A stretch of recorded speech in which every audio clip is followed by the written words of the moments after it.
It was a crisp Monday morning when 14-year-old Jasmine Porter walked into the prestigious Oak Ridge Bank, dressed in her school uniform, a simple blazer, skirt, and loafers. Jasmine felt both nervous and proud. Today, she would make her first solo bank deposit, handling the $5,000 scholarship check she had earned through her outstanding academic performance. The money was a testament to her hard work, but it also symbolized her independence. She was determined to handle this transaction on her own. Without her parents' help, Jasmine approached the counter with the check, her heart racing as she clutched her folder of documents. Behind the teller, the manager, Victoria Hayes, a woman in her late 40s with impeccable fashion and an air of superiority, noticed Jasmine's arrival. Her gaze immediately sharpened. As Jasmine handed over the check, Victoria's professional smile faltered for just a moment. A $5,000 check. Victoria's voice rose slightly, enough for nearby customers to hear. For a student your age? Where did this come from? Jasmine felt the heat rise in her cheeks, but she quickly regained her composure. It's my academic scholarship, she explained calmly, her hands trembling slightly as she handed over the award letter and her school ID. I have all the documentation right here. The teller, a young man named Tom, took the check from her, his expression shifting from neutral to suspicious. He held it up to the light, inspecting it like a detective searching for a clue. After a few long seconds, he turned to Victoria, who had been watching the interaction with growing skepticism. Victoria walked over to the counter, not even glancing at Jasmine. We've had a lot of fraudulent checks recently, she muttered, her tone dripping with disdain. I'll need to verify everything. Jasmine's anxiety spiked.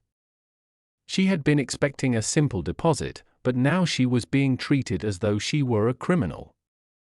She looked down at her bag, realizing in a rush of panic that her phone was still sitting in her locker at school. I need to call my mom, Jasmine said, her voice cracking slightly. She's expecting me home soon. I don't have a phone here. Victoria barely spared her a glance. That's not our problem, she snapped, her tone cold and dismissive. You'll wait until we finish our verification process. The word stung. Jasmine stood motionless as Victoria turned away, the condescension in her every step. The bank manager walked to a corner, her arms crossed in front of her, her expression smug as she observed Jasmine standing in the middle of the busy lobby. Jasmine's heart pounded in her chest as she was left standing in the corner, unable to move. Around her, the hustle and bustle of the bank continued, but she felt as if the entire room was watching her. Whispers began to circulate among the other customers, some glancing her way with open curiosity, others with barely concealed judgment. She stood there for what felt like an eternity, as the minutes ticked by, the humiliation only deepening. Every second felt like an eternity, the marble floor beneath her feet growing colder with each passing minute. Despite the situation, Jasmine's mind remained sharp. She had always been observant, taking note of the way people interacted with one another, the subtle differences in treatment, the way some people were treated with deference while others were ignored or brushed aside. She had noticed it before, but today, she was living it. She wanted to scream, to demand that they give her back her documents, but she remained silent. Her father had always taught her to remain composed in the face of adversity. But she couldn't shake the feeling that the way she was being treated had nothing to do with the legitimacy of her scholarship and everything to do with the way she looked from across the room. Jasmine could hear Victoria speaking to Tom in a low, almost conspiratorial voice. I'm telling you, we need to maintain our standards here, Victoria said. We can't just let anyone walk in and expect to be treated like they belong. Jasmine's heart sank. The word stung like a slap across the face. She was being judged not for who she was, but for how she looked. Her hands clenched into fists as she fought to keep her composure. She had worked hard for this scholarship. She had earned it fair and square. And now it felt like it was slipping away from her. She glanced at the clock on the wall.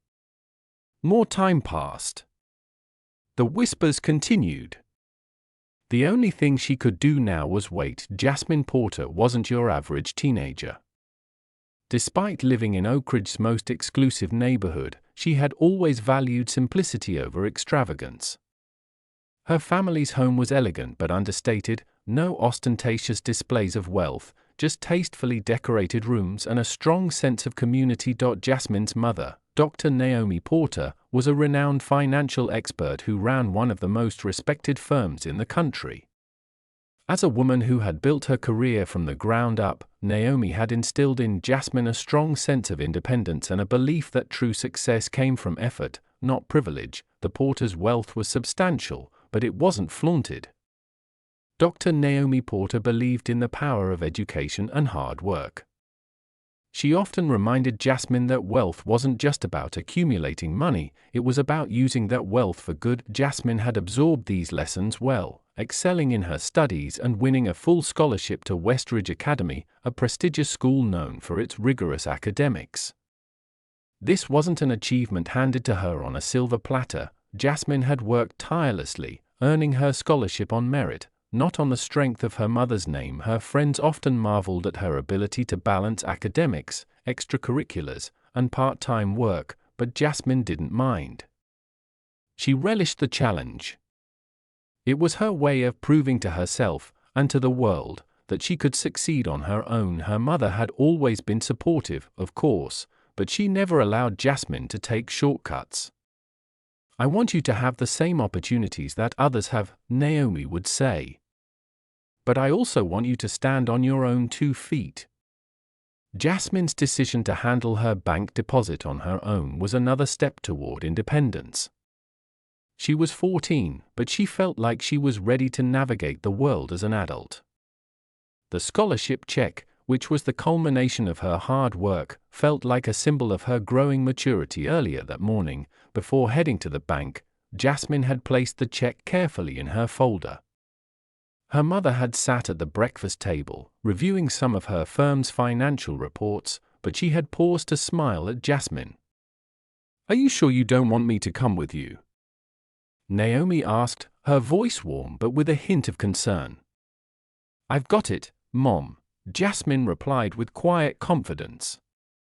"I'm 14 now. It's time I learned to do this on my own."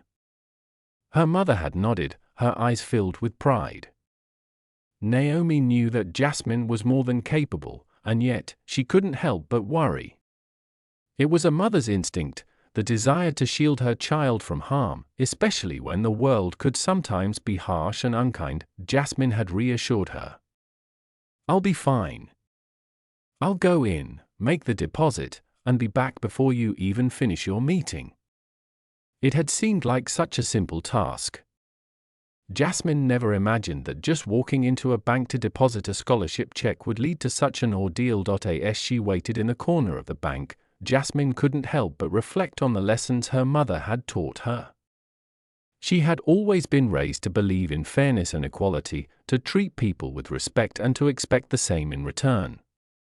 But as she stood there, isolated and humiliated, she realized that the world didn't always play by the same rules. Jasmine had been forced to confront the uncomfortable reality that her appearance, her race, was a factor in how she was treated. It wasn't something she had fully understood before today. Growing up in Oak Ridge, she had never experienced discrimination like this. Sure, she had heard about it, read about it in books, but it always seemed so distant, so theoretical. Today, it was her reality. She glanced again at the clock, her anxiety rising. She had already been waiting far too long. Her mind raced. Why hadn't anyone come to check on her?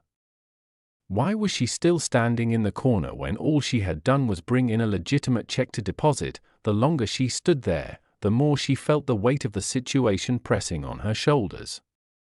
Her mother would expect her home soon. She needed to call her, but that, too, was denied. Time passed slowly in the corner where Jasmine stood, the weight of the situation pressing down on her. The marble floors felt cold beneath her feet, and the constant ticking of the wall clock seemed to amplify her growing sense of isolation. People came and went, but no one spoke to her. She was nothing more than an invisible figure, a source of silent judgment in the heart of the busy bank. As Jasmine stood there, her mind began to race. She glanced at the other customers, some of whom were being treated with obvious favoritism. A well-dressed elderly couple walked in, greeted with warmth and respect by Victoria Hayes, who personally escorted them to a VIP area. Not once did Jasmine receive such an acknowledgement. It was as if she didn't belong in this space, this world of polished marble and mahogany. A few minutes later, a young man with a thick accent came to the counter, paperwork in hand. Victoria, who had been watching him from across the room, immediately waved him away with a dismissive gesture. "Sorry, the system is running slow today. It'll take a while to process your request," she said, her voice dripping with indifference. Jasmine watched, her stomach sinking as the man walked away, clearly frustrated. Yet, when a white couple entered just moments later with similar paperwork, Victoria's attitude shifted completely. She practically beamed as she ushered them to the counter. "Of course, let me take care of that for you right away," she said, her voice smooth and eager. "You're in good hands here." Jasmine's chest tightened with a mixture of anger and disbelief. This wasn't just a mistake. It wasn't just poor customer service. This was something more sinister, something deeply rooted in bias. She knew exactly what was happening. Victoria was picking and choosing who to treat with respect, and she had made it clear that Jasmine didn't belong. Her hands clenched at her sides as she forced herself to remain still, refusing to let her emotions spill over. She had seen this behavior before, subtle, insidious discrimination disguised as customer service. But never had she felt it so personally, so painfully. It was as if the entire bank had turned its back on her, simply because of the color of her skin. Victoria's voice cut through the air again, this time addressing the security guard standing near Jasmine. "Keep an eye on her," she instructed, her tone cool and authoritative. "Make sure she doesn't try to leave." Jasmine's heart pounded. She had to resist the urge to shout at the injustice of it all. Instead, she focused on her breathing, trying to stay calm, trying to block out the hurt that threatened to overwhelm her. And she had been taught to handle difficult situations with grace, but today, everything felt different. Today, she was trapped in a system that didn't see her as a person, but as an inconvenience. Minutes stretched into hours. The only sound was the occasional rustle of paper, the distant murmur of polite conversation, and the sharp clicking of Victoria's heels on the marble floor. Jasmine couldn't escape the sensation that she was being watched, that everyone in the bank was observing her, judging her. The murmurs grew louder, more frequent. Jasmine could hear snippets of conversation, snide remarks, whispers of pity, and a few barely concealed chuckles. She felt small. She felt powerless. The worst part? She wasn't sure if anyone cared. No one had come to her defense. No one had stepped in to question why she was being treated this way. It was as though her suffering was invisible to them, just part of the background noise of a world that had learned to ignore injustice. Then, just as Jasmine's mind was beginning to unravel from the sheer weight of the situation, something caught her eye. Victoria was speaking to Tom, the teller, in hushed tones, her face tight with frustration. "Why is she still here?" Victoria asked, her voice barely above a whisper. "We need to get rid of her. Make sure she knows that she's not welcome." Jasmine's stomach dropped. She had heard enough. Victoria's words confirmed what she had feared all along. This wasn't just about a misplaced check or a minor mistake. It was about something much darker. It was about power, control, and the assumption that people like Jasmine didn't belong in spaces like this. She was an outsider. An inconvenience. A problem to be dealt with. As Victoria turned away, Jasmine couldn't stop herself from speaking up. "I'm not a problem," she said, her voice shaking but steady. "I'm here because I earned the scholarship. I'm here to deposit my check, just like everyone else." Victoria didn't even glance in her direction. Instead, she turned to the security guard, her voice low and commanding. "Take her to the back. Keep her there until we finish with the paperwork." The security guard, a large man with an intimidating presence, approached Jasmine without hesitation. His hand gripped her arm tightly, and he began marching her across the bank floor. Every eye in the room turned to watch, but no one intervened. Jasmine felt the blood rush to her face as she was forcibly escorted away from the teller counter, her heart racing with a mix of anger and humiliation. "Stand here," the guard ordered, positioning her in a corner near the back of the room, where she was visible to everyone but out of the way. He stepped back, his eyes scanning the room, making sure she stayed in place. Jasmine stood there, her arms crossed over her chest, her back straight, and her head held high. But inside, she was falling apart. As Jasmine stood in the corner, her body aching from hours of forced stillness, her thoughts began to spiral. The harsh reality of the situation weighed heavily on her. She had been humiliated, treated like an outcast in a place she had expected to be treated fairly. Every passing minute seemed to stretch on forever, and the longer she was forced to wait, the more she realized that something was deeply wrong. Jasmine's eyes flicked around the bank, searching for something, anything, that might offer a distraction from the overwhelming sense of injustice.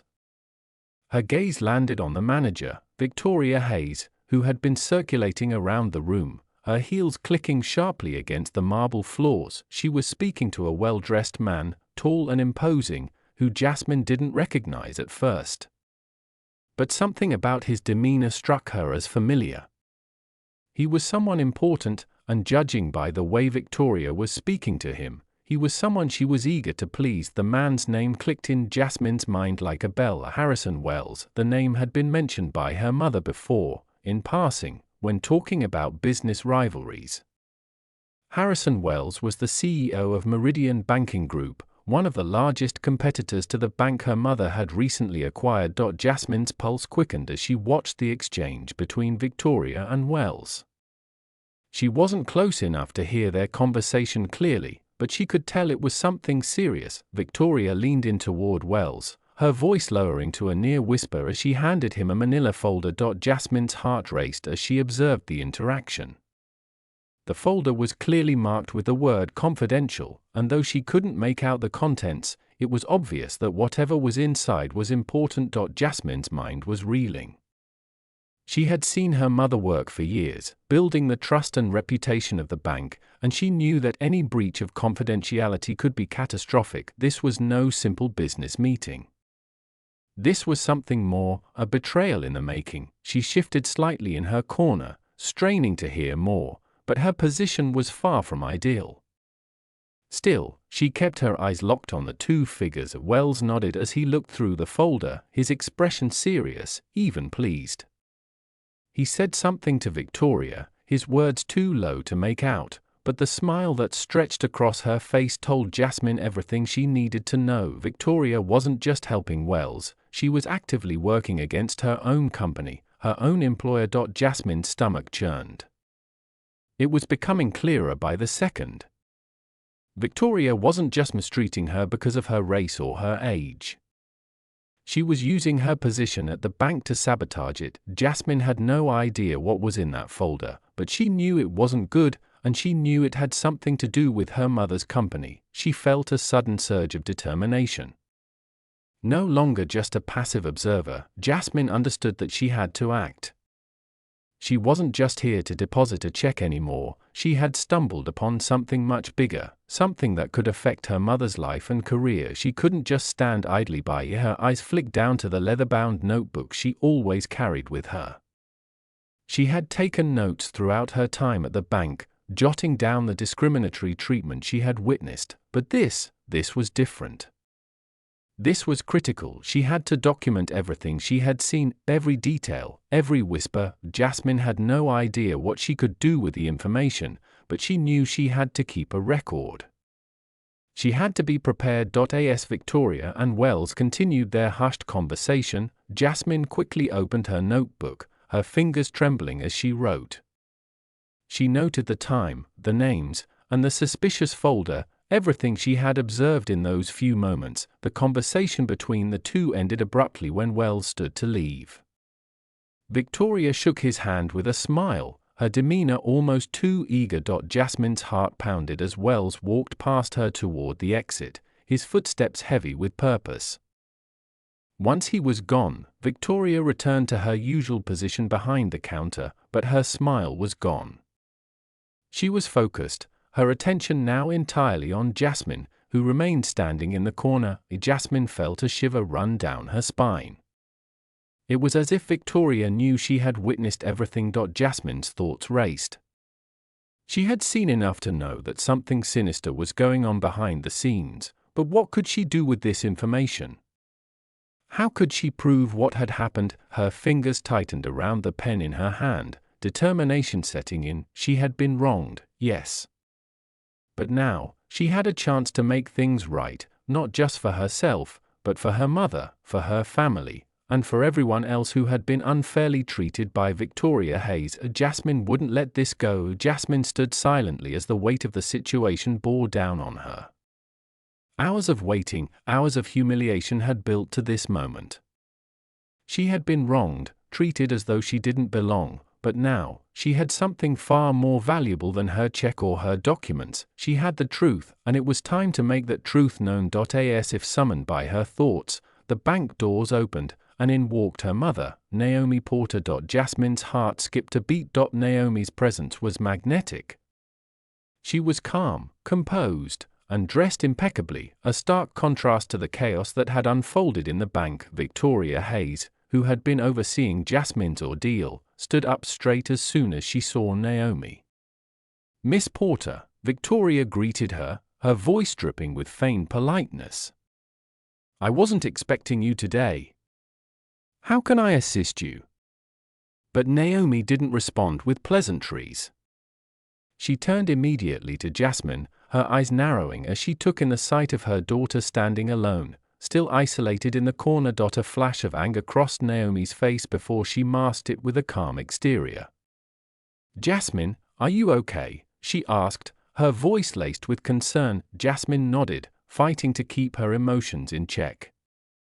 "I'm fine, Mom," she said, her voice steady despite the whirlwind of thoughts inside her. "But there's something you need to know." Jasmine pulled out her leather-bound notebook and began recounting everything she had observed during her time in the bank, the preferential treatment shown to white customers, the cold indifference shown to her, and, most importantly, the conversation between Victoria and Harrison Wells. She read aloud from her notes, her voice unwavering as she recounted the suspicious meeting and the folder marked "confidential." Naomi listened intently, her face hardening with each word. When Jasmine finished, Naomi turned to Victoria, her gaze sharp. "Miss Hayes," Naomi said, her tone icy, "I believe you owe my daughter an apology. And I think you owe me an explanation." Victoria's confident facade began to crack. "I don't know what you're talking about," she stammered, but Naomi cut her off. "I know exactly what you've been doing," Naomi replied, her voice controlled but firm. "You've been conspiring with Harrison Wells, handing over confidential information to a competitor. This isn't just a case of poor customer service. This is corporate espionage." The bank fell silent. No one moved. Jasmine watched as Victoria's face turned pale, her composure crumbling under the weight of Naomi's words. She opened her mouth to defend herself but couldn't find the words, and Naomi didn't give her the chance. "You're fired, Miss Hayes," she said, effective immediately. The words landed with a finality that seemed to echo throughout the bank. Security was called, and the large guard who had earlier escorted Jasmine to the corner now moved toward Victoria. Please escort Miss Hayes out, Naomi instructed. As Victoria was led away, her pride fully shattered, Naomi turned back to the room. This institution will undergo a full review, Naomi said, her voice commanding. We will implement changes to ensure that no one is treated with the same disrespect my daughter was today. No one. The room was still. Jasmine's heart beat steadily in her chest as she watched her mother take control of the situation, her strength a pillar Jasmine had always admired. The next few months were a blur of changes at the bank. The investigation into Victoria's actions uncovered not only her attempts to sabotage Naomi's business but also a pattern of discriminatory behavior. The bank's leadership was overhauled, and a new training program on equitable banking practices was put in place. As for Melody, the young teller who had shown Jasmine kindness during her ordeal, she was promoted to a managerial role. Jasmine's experience became a turning point, not just for the bank, but for her as well. She was invited to speak at Westridge Academy, where she shared her story with other students. Jasmine used her voice to advocate for financial literacy and the importance of equality in all spaces. Standing before her peers, she smiled, knowing that her painful experience had shaped her into someone who could stand up for others. She had turned her moment of humiliation into a platform for change, and her mother's example had taught her that even in the face of injustice, it was possible to make a difference.